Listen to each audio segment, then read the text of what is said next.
तो एक next question भी आया था मेरे एक व्यूवर्स की तरफ से कि ट्रेडिंग, इन्वेस्टिंग और म्यूचुअल फंड ये सब क्या क्या होते हैं, इनमें से मतलब कैसे शुरुआत करें, क्या करें।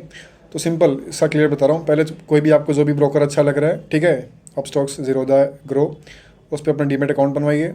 उसके बाद जैसे आपका अकाउंट बन जाएगा, वेरिफिकेशन में 1-2 दिन लगेगा, नंबर मिल जाएगा आपका। वैसे भी आज संडे कुछ होने वाला नहीं है, जो भी स्टार्ट होगी गेम मंडे से स्टार्ट हो जाएगी 9:15 पे। उसके बाद आप देखना, अगर आप में भी सारी मूवमेंट्स वगैरह अप डाउन हो रही है, फिर क्या करेंगे, आप फंड ट्रांसफ़र करेंगे अपने अकाउंट, जो भी आपका बैलेंस है, मतलब एक अकाउंट लिंक करेंगे अपने डीमेट अकाउंट से, फंड ट्रांसफ़र हो जाएगा। फंड जितना भी ट्रांसफ़र करना है आपको, जो भी इन्वेस्ट करना है, मैं मिनिमम कहूँगा 1000 लगभग हो, ठीक है। उसके बाद आप ट्रांसफ़र करने के बाद क्या करेंगे, जो भी आपको कंपनी अच्छी लगती है, और अगर सिंपल देखना हो तो बाकी ये चीज़ें देखो करने समझ में आएंगी। ऐसा तो नहीं है आपको मैं कोई एक चैप्टर पढ़ा दूँ और आप जाएँ एक ही दिन से पहले जाएँ वो प्रॉफिट बुक करना शुरू कर दें, ये ऐसा नहीं होता, ठीक है। फिलहाल वापसी पॉइंट पे आते हैं इन्वेस्टिंग और ट्रेडिंग के ऊपर।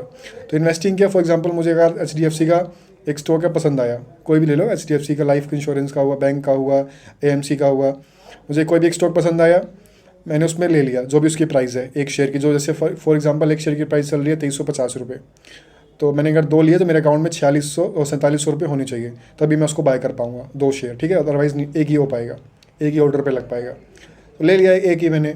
अब उसके बाद क्या होगा कि अगर मैं उसको कुछ दिनों तक रखता हूँ, 1 दिन, 2 दिन, 10 दिन, 15 दिन, 1 महीना, 2 महीना, 3 महीना, और फिर मैंने देखा कि मेरे 50-100 रुपये बढ़ गए।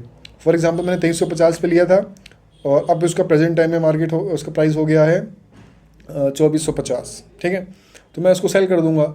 सेल करने के बाद क्या होगा, 20 रुपये मेरे कटेंगे, ठीक है, 20-25 रुपये कटते हैं ग्रुप पे, और एक बार सेल करने पे एक किसी शेयर को, तो वही जो मेरा 100 रुपये का प्रॉफिट था उसमें से 25 माइनस करके 75 आपका प्रॉफिट में आ जाएगा।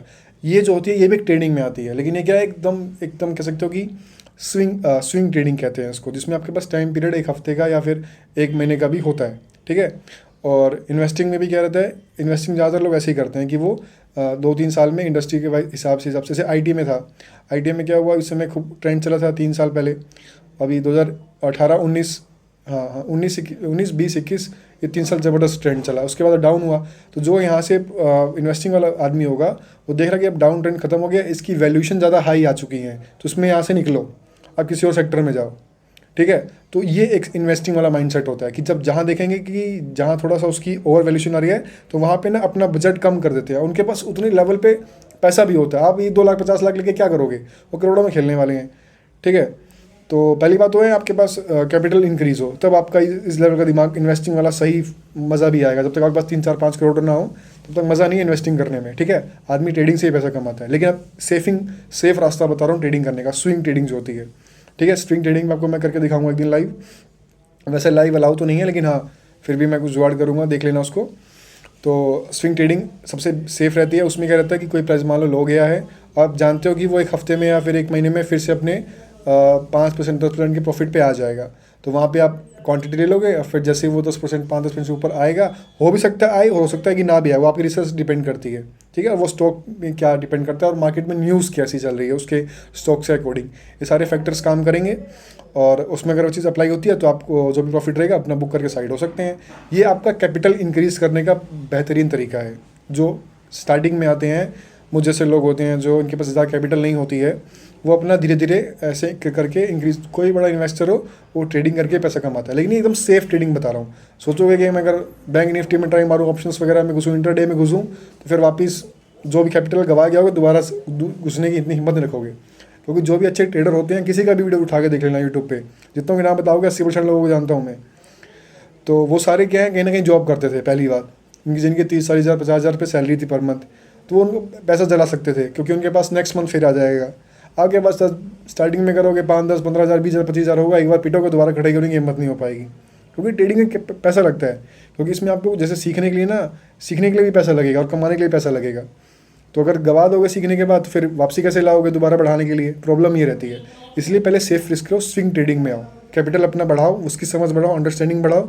जैसे जैसे आपका बढ़ेगा, और ये जेन्युइन एक रिपोर्ट भी है, जो ज़ीरोधा का अकाउंट है, ब्रोकर है, नाम मुझे याद नहीं आ रहा उनके ओनर का, CEO का क्या नाम है, अनिल कामत क्या नाम था।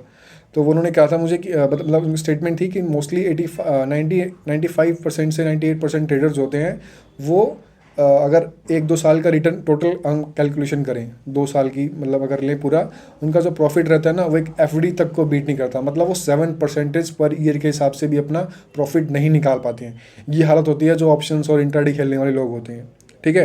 बाकी होते हैं 1-2% लोग जो हवा में चलते रहते हैं, बस उन्हीं से लोग सब भी ट्रैफिक होती है। तो इस चीज़ का ध्यान रख लेना, जहाँ पैसा होता है वहाँ रिस्क भी होता है, बेवकूफ़ी भी वहाँ पे खूब चलती है। तो इस चीज़ के लिए क्लियर रहना ताकि दिक्कत ना हो फ्यूचर में। बाकी कोई क्वेश्चन होगा इसके रिगार्डिंग तो मेरे से पूछ सकते हो, ठीक है। स्टार्टिंग रहेगा, अभी अकाउंट बनाओ, म्यूचुअल फंड से एंट्री मारो, म्यूचुअल फंड में अंडरस्टैंड डेवलप हो, फिर स्विंग ट्रेडिंग में आओ। उसके बाद कुछ समझ में नहीं आएगा तब मेरे से पूछना।